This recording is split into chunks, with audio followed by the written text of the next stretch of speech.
Okay, so this next tune we're going to look at is called Mari's Wedding. This tune actually holds a special place in my heart because this is the first tune that I ever competed with. It was a chanter competition when I was about 9 years old after playing for about a year or almost a year.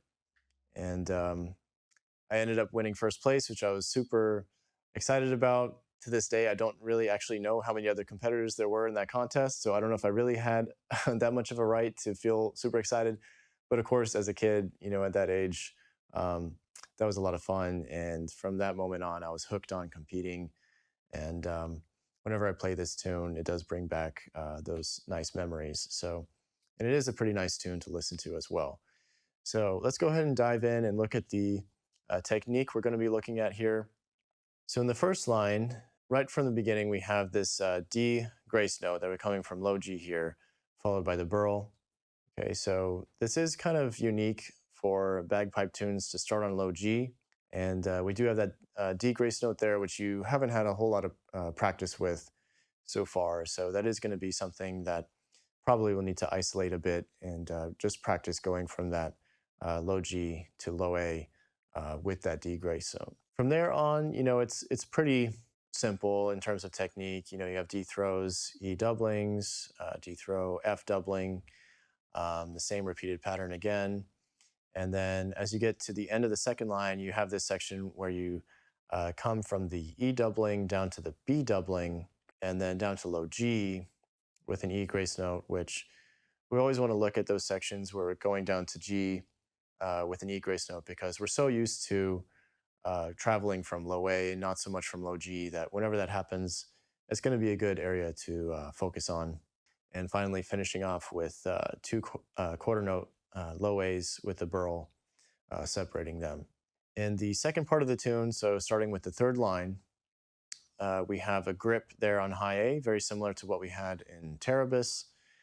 And rest of the technique is really pretty much the same as we had in the first part. So let me go ahead and demonstrate this tune for you at 50 beats per minute. Go ahead and follow along, and then we will look at some specific areas that might need a little more focus.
So also do notice that this tune does have a first ending and a second ending.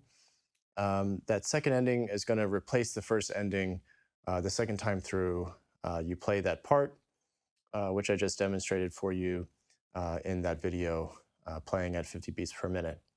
So let's go ahead and look at the exercises now. So exercise 1, we are looking at just practicing going between the bottom hand to the top hand. So in this case, we have this section where we're going from D up to E and then up to F from there.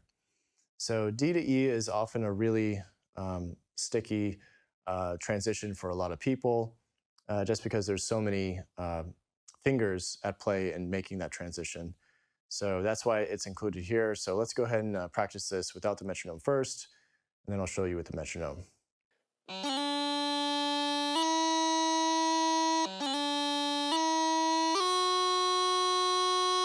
All right, so in that transition from D to E, we want to make sure that we are leading with this finger here, the finger that creates E.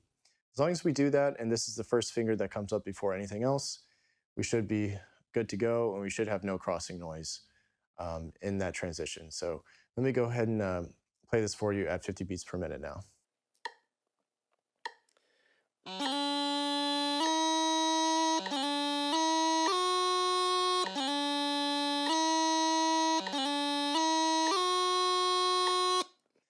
All right, in this second exercise, we are going to be practicing just doing that grip on high A. So we've seen this before in Terabis, but this is something that we're going to see repeated a lot. So it's going to be a good idea for us to really hone in on this skill, being able to do the grip on high A comfortably. So let's go ahead and look at doing this without the metronome, and then I'll throw the metronome in for you.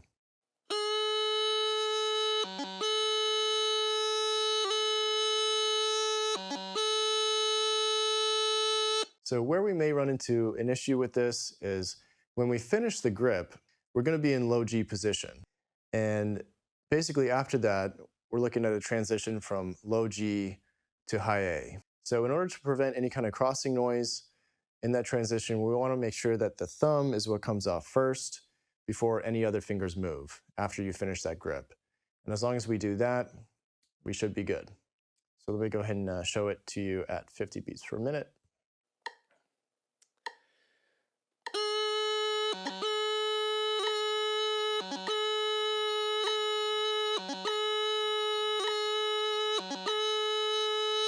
All right, and then finally we have exercise 3. Here we're going to be doing the E doubling, going down to the B doubling, going into the E grace note on low G, finishing with the 2 low A's separated by the birl. So this is being included because it can be hard to execute both that E doubling and the B doubling, and then a lot of times we have a hard time doing that low G afterward. So especially with the E grace note. So let's go ahead and try this without the metronome, and then we'll do it with the metronome as well.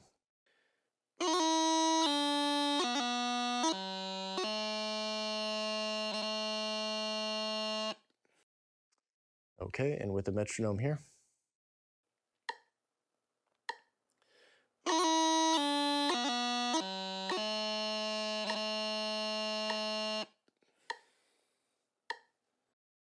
All right, so let me go ahead and play for you Mairi's Wedding up to speed. And this is not to encourage you to do it at this speed when you're first learning. This is merely to show you what it would look like and sound like when played up to tempo. Okay, so let me go ahead and set my metronome to 74, and I'll play this tune one more time for you.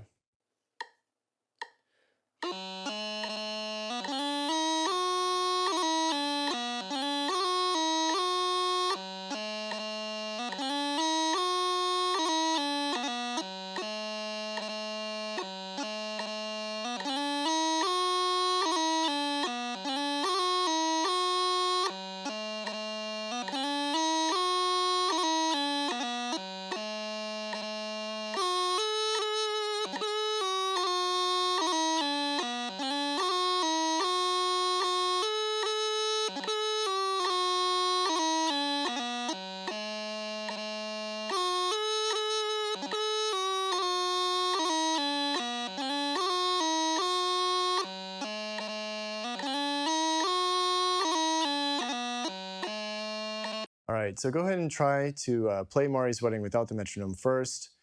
Get comfortable with the technique, as always, in the notes and all the transitions before you bring that metronome in. And once you do play with the metronome, keep it around the 50 to 60 beat per minute range before you try it any faster than that. Okay, so that's it for the video, guys. Hope you enjoyed, and I will see you in the next one.